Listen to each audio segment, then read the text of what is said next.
Fala, tropa, tá começando aqui mais um Na Cara do Gol. Eu vou analisar aqui os jogos para vocês. Nós teremos nessa quarta-feira Copa do Brasil, teremos também rodada de Champions League. Eu vou analisar todos os jogos aqui para vocês, bem detalhadamente, para que você busque extrair o melhor de cada mercado, de cada um desses jogos, beleza? Então já se inscreve aqui no canal, já deixa o like. E lembra de entrar no Geração Green, tá? Lembra de entrar no Geração Green urgentemente. Além disso também, eu vou deixar aqui na descrição um evento que eu vou fazer gratuito, 2 aulas, onde eu vou te dar um plano para que você consiga faturar até R$ 5.000 com as apostas esportivas, tá? Sem depender de ninguém, meu irmão, sem depender de ninguém. O nome desse evento vai ser O Fim dos Grupos VIP, ou seja, o nome já diz tudo, para que você possa fazer por conta própria, para que você possa aprender estratégias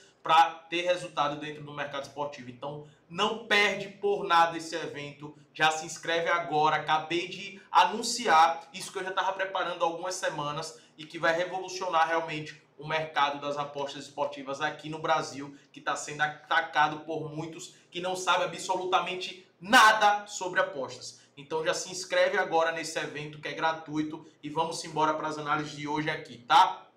Eu vou deixar a Copa do Brasil pro final, beleza? Eu vou começar com Champions League. Na Champions League a gente tem muitos jogos agora, aumentou a quantidade de times, aumentou a quantidade de jogos. E nós temos muitos jogos, beleza? Eu vou seguir aqui a ordem para que a gente não se perca. Então vou começar com o Shakhtar contra a equipe da Atalanta, tá? Um jogo que eu acredito que vai ser um jogo bem aberto, acredito que vai ser um jogo bem dinâmico. Só quero destacar logo um ponto aqui, que a equipe do Shakhtar caiu muito devido a tudo que aconteceu na Ucrânia, né? Então teve que se desfazer de inúmeros jogadores, né? Tinha muitos estrangeiros lá, hoje já não tem tantos assim, né? Tinha aquele leque de brasileiros, que isso, querendo ou não, aumentava a qualidade do time. Mas devido a tudo que aconteceu na Ucrânia, né? Querendo ou não, o time perdeu muito investimento, o time que teve que se desfazer de muitos jogadores, então tem alguns brasileiros lá, mas a grande maioria são ucranianos. Então, o time automaticamente caiu muito de produção, caiu muito de rendimento, e isso é um ponto que a gente tem que levar em consideração. Na estreia da Champions League, eles empataram com o Bolonha, que estava ali voltando, né? Eu acredito que até estreando, não tenho certeza dessa informação, mas eu, particularmente, eu nunca via o time do Bolonha na Champions League. O Shakhtar a gente sempre costuma ver, mas o Bolonha eu nunca tinha visto. E eles acabaram empatando por 0-0. E agora a equipe do Shakhtar vai enfrentar a Atalanta, que também empatou na estreia com o Arsenal, onde eles perderam até pênalti, velho. E criou mais oportunidades do que o Arsenal poderia ter vencido esse jogo. Como eu falei, perderam pênalti, né? O Reteg perdeu pênalti. Só que o time da Atalanta é um time que também na temporada vem vacilando muito defensivamente, né? Como você olha aqui os jogos da Atalanta, 1-1, perdeu aqui para o Como, tomando uma virada de 3-2, aí teve esse 0-0 com o Arsenal, 3-2 contra a Fiorentina, tomou 4-0 da equipe da Inter, 2-1 contra o Torino, fez 4-0 contra o Lecce, né? Então, assim, são jogos que é muito inconsistente essa equipe da Atalanta. Eu vejo bons atletas lá, um time bem ofensivo, mas defensivamente deixa muito a desejar, tá? Lembrando que esse jogo vai ser em um estádio neutro, então acredito num jogo muito equilibrado. Um mercado que eu gosto bastante, apesar dos dois times ter acontecido 0-0 na estreia, eu gosto muito de olhar para o mercado de gols, tá? Devido ao que vem acontecendo na temporada dos dois times. É tanto que a média de gols de ambos é de 3 por partidas, tá? De 3 gols por partida. Então eu gosto sim de olhar aqui para o cenário de over 1,5, tá? Eu gosto do over 1,5 para acontecer 2 gols nesse jogo. E gosto também de estar de olho, eu estarei de olho no gol no primeiro tempo no ao vivo. Para mim o mercado de gols é a melhor opção aqui nesse confronto, beleza? Dá para se pensar também no empate ao Atalanta e acima de 1,5. Eu não vejo a Atalanta perdendo esse jogo, porque na Champions League eles têm adotado uma postura muito forte, então por isso que eu acredito que até possa sair com essa vitória, mas é um jogo muito difícil e a Atalanta não é um time confiável, tá? Outro jogo que eu vejo também muito favorável para gols é o jogo do Girona contra a equipe do Feyenoord. São dois times com DNA extremamente ofensivo, principalmente a equipe do Feyenoord, né? O Girona até tem adotado na Champions League, eu percebi isso na estreia, um jogo mais defensivo, né? Buscando jogar no contra-ataque, eles tentaram mudar o estilo de jogo, mas não é a do Girona, velho. Então dentro de casa eu acredito que eles vão tentar retomar aquele jogo mais ofensivo, buscar o gol. Só que perdeu muitos atletas, os dois principais atletas, agora perdeu, porque o Savinho foi para o Manchester City e o Dovbyk foi para a Roma. Então, querendo ou não, as peças ofensivas que resolviam os jogos para o Girona, eles foram para outros times. Então, o Girona caiu muito ofensivamente por conta da saída desses jogadores. Só para a gente dar uma olhada nos últimos jogos do Girona, foi um empate com o Celta de Vigo por 1-1, teve o 0-0 com o Raio Vallecano, 2-0 perdeu para o Valência, perdeu para o PSG por 1-0, tomou 4-1 da equipe do Barcelona, ganhou de 2-0 para o Sevilha, ganhou por 4-0 do Osasuna, perdeu de 3-0 para a equipe do Atlético de Madrid e 1-1 contra o Real Betis. Ou seja, você percebe que acontece muitos gols. A mesma coisa com o time do Feyenoord, tá? Eu gosto também de olhar para o mercado do over 1,5 aqui nesse confronto e também não descarto esse ambos marcam. Eu vejo um jogo muito favorável para esse ambos marcam, visto que o Feyenoord é uma equipe boa ofensivamente, mas é um time que sofre bastante gols. Inclusive, em 70% dos seus jogos na temporada aconteceu o ambos marcam, né? Ele só não sofreu gol dos últimos 10 jogos, ele só não sofreu gol em 1, porém marcou em 8. Então é uma média de gols marcadas do Feyenoord muito alta, mas também uma média muito alta de gols sofridos. Por isso que eu gosto de estar de olho no mercado de gols aqui, tá? Dinamo de Zagreb contra a equipe do Mônaco, eu não confio muito no Mônaco, principalmente jogando fora de casa. Então, para mim é um jogo que a gente tem que levar para o ao vivo, tomar decisões baseadas no ao vivo e não aqui no pré-jogo.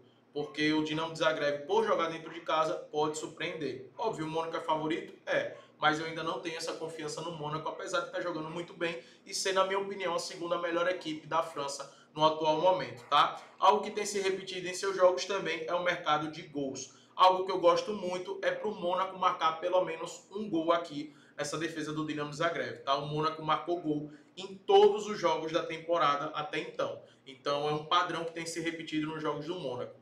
Então, caso a melhor aposta para mim, nessa opinião aqui, para você, uma odds, né, para você juntar em alguma duplinha, seria o gol da equipe do Mônaco, beleza?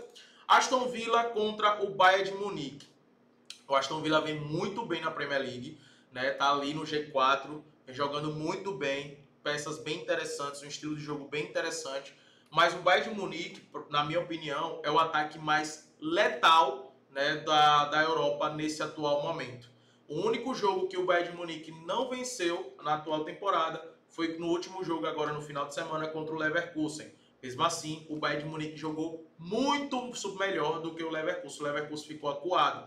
Então o Bayern propôs jogo o tempo inteiro, o Bayern pressionou o tempo inteiro, o Bayern colocou 2 bolas na trave, né? Depois de ter sofrido um gol, no único perigo que o Leverkusen teve, que foi na jogada de bola parada de escanteio, eles conseguiram fazer o gol, mas depois o Bayern continuou amassando, empatou o jogo e poderia ter vencido. O Bayern tem o melhor ataque da Europa atualmente. Um ataque melhor, mais produtivo do que Real Madrid, Barcelona, City, qualquer um desses, tá? Vem jogando muito o Bayern de Munique. Então, eu vejo o Aston Villa, por jogar dentro de casa, é um time que pode sim surpreender. Mas eu gosto desse empate anula Bayern de Munique, tá? Eu gosto desse empate anula Bayern de Munique. É um jogo que é bom proteger em caso de empate, pelo menos a gente não perde, mas eu vejo um certo favoritismo do Bayern de Munique. Vejo essa odds com muito valor, beleza? Leipzig e Juventus. Também eu vejo um jogo muito imprevisível aqui, tá? A Juventus mudou de treinador, a Juventus está com novos atletas, né? Tá com um meio campo, um ataque completamente diferente da temporada passada, um estilo de jogo completamente diferente do ano passado. E eu ainda estou tentando entender a Juventus, né? Tentando descobrir ali os padrões de aposta para a gente poder atuar, mas é um time que gera ainda muita desconfiança, tá?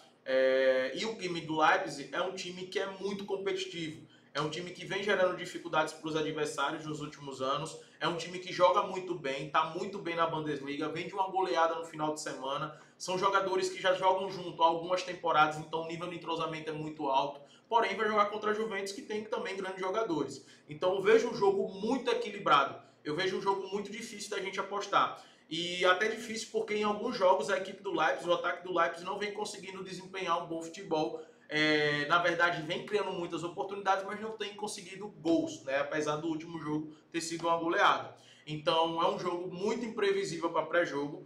O mercado que eu gosto bastante aqui é o mercado de escanteios, né? Ambos os times têm uma média alta de escanteios, principalmente quando o Leipzig quando joga dentro de casa. Só para mostrar aqui para vocês, o Leipzig dentro de casa tem uma média de 6 escanteios por jogo. Então, se tem um mercado que vale a pena você atuar, é no mercado de escanteios. Para o Leipzig fazer pelo menos 4 cantos é uma boa, para a Juventus fazer pelo menos 2 cantos também é uma boa, tá? Eu gosto do mercado de escanteios aqui, mas não gosto de mercado de resultado nem gols por conta do estilo de jogo das duas equipes.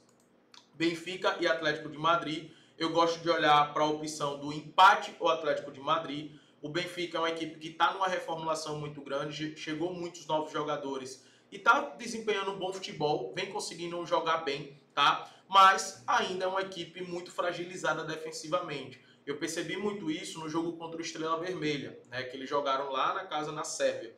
E depois de ter aberto 2-0, o Estrela Vermelha começou a dominar o jogo e criar muitas oportunidades. Fez o 2-1 no final e poderia até ter empatado porque teve chances. O Benfica cedeu algumas chances. Então, o Benfica ainda eu vejo uma equipe muito inexperiente e que ainda falta ter aquele entrosamento coletivo, porque é uma equipe muito nova, é uma equipe em reformulação. E o Atlético de Madrid, a gente já sabe como é o Atlético de Madrid na Champions, a gente já sabe como é o estilo de jogo do Atlético de Madrid, e é um time muito difícil de se jogar contra, principalmente quando você tem fragilidades defensivas e cede muitos contra-ataques para os adversários, que é o caso do Benfica. Então eu vejo um empate do Atlético de Madrid com bons olhos aqui, né? Eu não consigo ver o Atlético de Madrid perdendo esse jogo, mas não é um jogo fácil, tá? Deixando bem claro, não é um jogo fácil. Sturm Graz e Bruges é um jogo que eu deixo para vocês também no ao vivo, tá? Não quero nem comentar, porque para mim é um jogo totalmente imprevisível. O Liverpool enfrenta o Bolonha dentro de casa. Vejo um favoritismo muito grande da equipe do Liverpool. Gosto dessa vitória para combinar em alguma duplinha, tá? Então, olho nessa vitória do Liverpool. O Bolonha perdeu muitos jogadores, perdeu seu técnico, né? O Thiago Motta, que agora está na Juventus.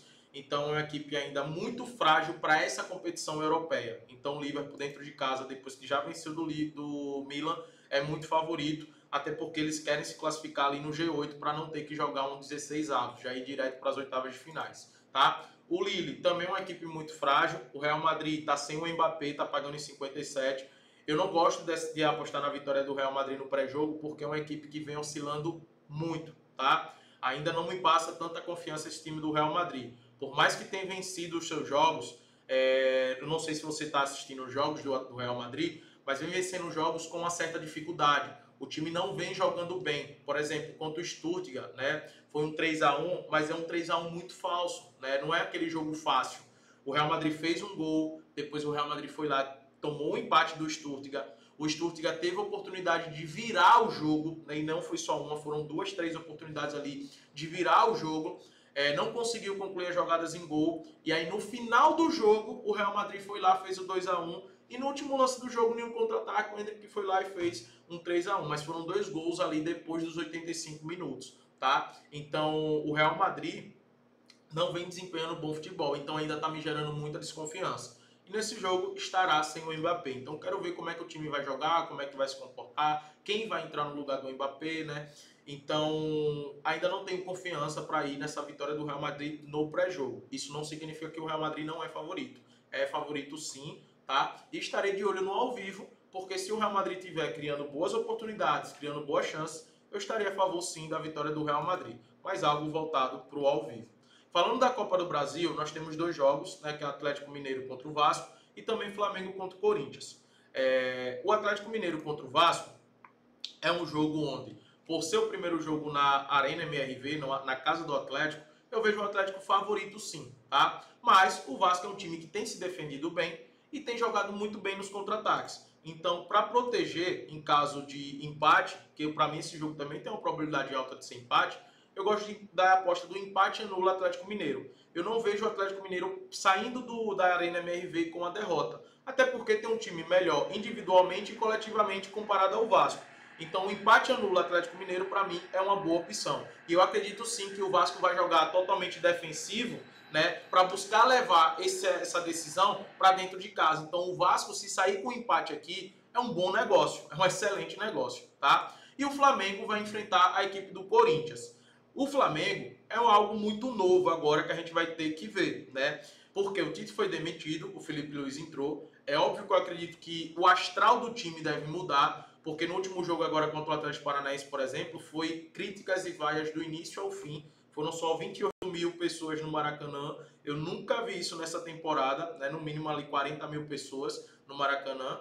Mas foi um gesto de protesto contra a equipe depois de ser eliminado da Libertadores. E o único time assim realmente possível para o Flamengo se tornou a Copa do Brasil. Só que saiu o Tite e entrou o Felipe Luiz. Tem um lado bom? Tem, né? Que é o astral do time muda, entendeu? A torcida vai apoiar o time porque tem uma identificação muito grande com o Felipe Luiz. Então não vai ter aquela crítica, aquele xingamento para a equipe do Flamengo, que a gente sabe que tem uma qualidade muito grande. Só que de outro lado também é algo novo, porque a gente não sabe como é que o Flamengo vai jogar. É muito pouco tempo para o Felipe poder mudar alguma coisa e o Flamengo não vem jogando bem. Então eu acredito num jogo muito equilibrado aqui.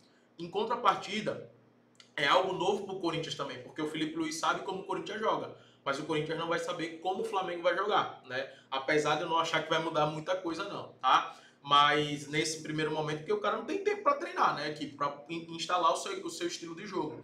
Mas é algo novo para o Corinthians, querendo ou não. E outro fator também é o fator Maracanã. Galera, o Flamengo no Maracanã é osso duro. Ah, perdeu pro Penharol, beleza, eu sei disso, né? Mas enfrentar um Flamengo no Maracanã é sempre muito difícil. Outra coisa, o Corinthians tem entrado nos jogos de Copa com o time reserva. Por mais que está jogando bem, é o time reserva. E vai enfrentar um Flamengo totalmente titular, né? Tem os desfalques ainda do Flamengo, inúmeros desfalques? Tem. Mesmo assim, são jogadores de alto nível.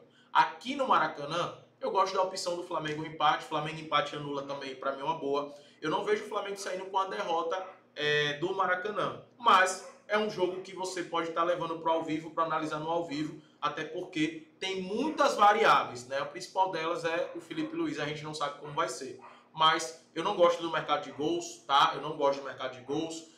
Mercado de escanteios para mim no ao vivo deve ser uma boa, mas o empate anula para mim é a melhor opção, empate anula Flamengo pelo fator casa, tá? Mas se você não se sentir confortável, leva para o ao vivo esse jogo que, sem sombra de dúvidas, é a melhor opção, tá? Galera, fica com Deus, que seja uma quarta-feira muito lucrativa e não se esquece de se inscrever no evento gratuito, o fim dos grupos VIP. Tamo junto e vamos embora.